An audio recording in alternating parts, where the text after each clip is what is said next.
안녕하세요, 쿠메TV입니다. 안녕하세요. 저는 저번에 겟레디미로 소개해드렸었는데요. 오늘은 사관학교 시험 문제를 한번 풀어보려고 이 자리에 나오게 되었습니다. 혹시 사관학교 시험 작년에 보셨었어요? 네, 봤었죠. 국군 간호사관학교 지원했었는데. 오. 네. 혹시 그 사관학교 시험 보셨던 경험이 수능에 도움이 되셨었나요? 그건 약간 개인차가 있지 않을까 싶어요. 도움이 된다는 분들도 많은데 저 같은 경우 있지 않을까 하는 결론입니다.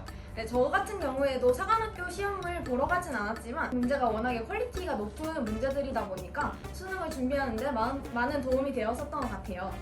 맞아요. 특히나 저희가 리뷰하는 2022학년도 사관학교 시험 같은 경우에는 변화된 공통과목 그리고 선택과목 형태의 수능에 맞게 22문항의 공통문항과 8문항의 선택문항으로 이루어져 있는데요. 이와 같이 미리 변화된 수능을 테스트해 볼 수 있고 지금까지 평가원에서 출제했던 모의고사는 6모밖에 없는데 지금이 사관학교 시험 문제를 통해서 조금 더 앞으로의 평가원의 출제 기조나 올해 수능의 기조가 어떻게 될지 또 테스트해 볼 수 있는 기회라고 저는 생각합니다.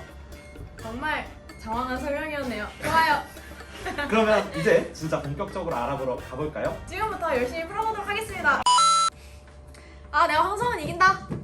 내기에? 아니? 1번 내가 1번은 너보다 빨리 풀지. 내 생애 수학은 처음인 것 같아 지금. 뭔 생애 처음이야 올해 처음이겠지. 거의 그런 수준이라 이 말이지. 알았어. 뭔가 요즘에 글을 읽는 게 너무 힘들어. 정답 3번. 맞아? 10번? 1번. 원래 수학도 감성적인 학문이라고 생각해. 야, 너! 이것은 황성우 개인의 의견이며 내 의대생들의 의견을 대표하지 않는다는 점 명심해주세요. 같이 얘기 좀 해볼까 우리?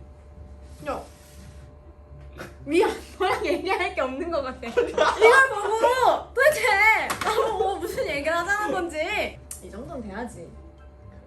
정시 언니 오빠들 10번 전화 찬스 쓰면 안 돼요? 전화 찬스. 전화 찬스. 전화 찬스 없나요? 이거는 참고로 세 줄 컷이 세 줄 컷. 나 아니, 이윤서 잠깐만, 10줄 못 컷. 아니 잠깐만. 자 이제 13번.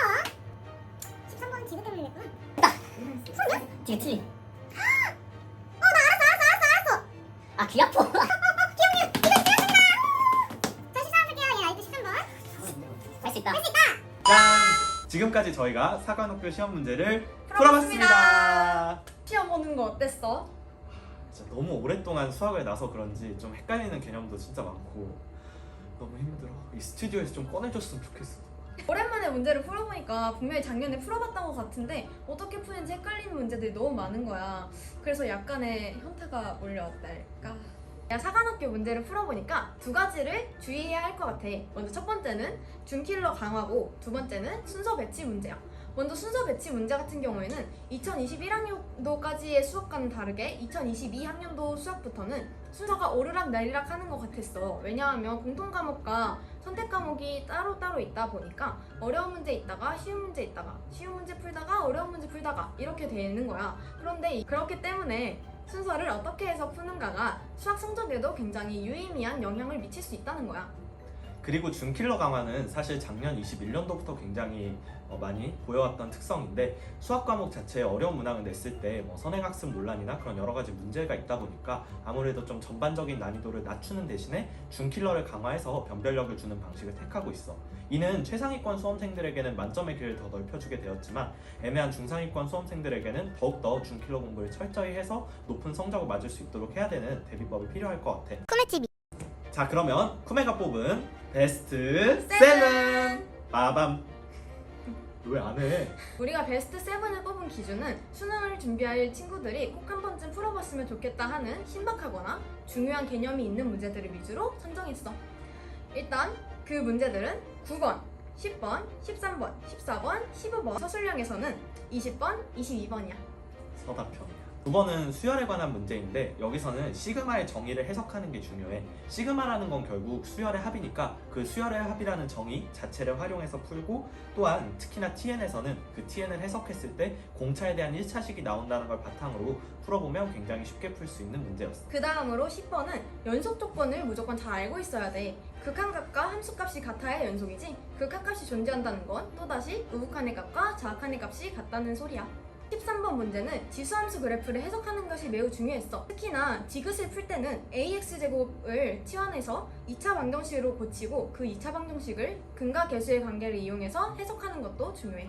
그리고 14번 문제는 3차 함수의 개형에 관한 문제인데 이 문제를 살펴보다 보면 결국 이 gx가 접선에 해당하는 걸 알 수 있는데 3차 함수와 접선에 있어서 3차 함수의 비율 관계를 활용하면 정말 빠르게 풀 수 있었던 문제였어. 15번은 정수 조건의 부정방정식을 활용하는데 부정방정식이라는 게 낯선 용어일 수도 있지만 결국에는 정수 조건이라는 걸 활용해서 점점 경우의 수를 좁혀나가는 풀이법이라고 생각하면 될 것 같아. 그래서 이 부정방정식을 통해서 인수분해를 하면 풀 수 있는 조금은 까다로운 수열 문제였어. 자, 20번 문제에서는 A와 3의 대소관계를 가지고서 케이스를 나누고서 그 케이스별로 문제를 풀어주는 것이 중요한 문제였어. 22번의 경우에는 gx가 3차 함수라는 걸 깨닫는 게 가장 중요한 키포인트고 그 3차 함수의 개형이 어떻게 될지 잘 예측해서 문제를 풀어나가는 게 중요한 문제인 것 같아. 네, 곧 수능 네, 곧 이제 수능 100일인데요. 날씨도 덥고 힘든데 지치지 말고 파이팅 하시기를 저희 쿠메가 응원합니다. 부모도 잘 보시기를 응원합니다. 와, 지금까지 크리에이터 이윤석, 황성우였습니다. 영상이 마음에 드셨다면 구독, 좋아요, 알림 설정까지 댓글도 많이 남겨주세요.